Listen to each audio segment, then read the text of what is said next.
Little storyteller. Misty the Mountain Goat lived high up in the Rocky Mountains. Her fur was the color of warm sand, and her little tail bobbed when she walked. The mountain had tall gray rocks and patches of soft green grass. Misty loved to play a special game with her voice. When she made a little bass, it would bounce off the tall canyon walls. The canyon was a big crack in the mountains, and it made sounds echo. One sunny morning, a fluffy bunny with long floppy ears hopped by. He had soft white fur and a twitchy pink nose. Misty wanted to play a game. She took a deep breath and made a series of little bleats. Ba baas, tweet tweet, woof woof. The echoes bounced off the canyon walls. To the fluffy bunny, it sounded like a busy town. He heard car horns beep beep, people chattering, hello, and even a dog barking, woof woof. The bunny wiggled his nose, looking around with big, curious eyes.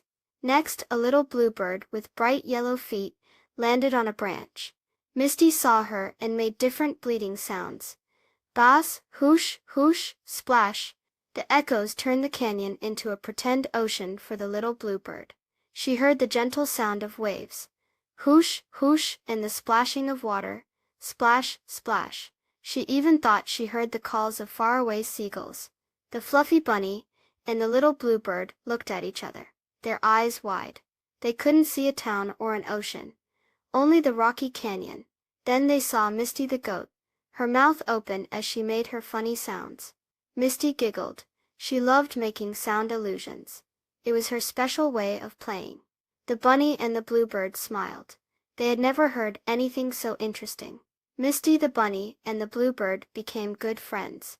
They played together every day. Misty would make her sound illusions, and the bunny and the bluebird would try to guess what sounds she would make next. It was lots of fun. They learned that even though things might sound different because of echoes, it's always good to see where the real sound comes from. Please subscribe. Thank you.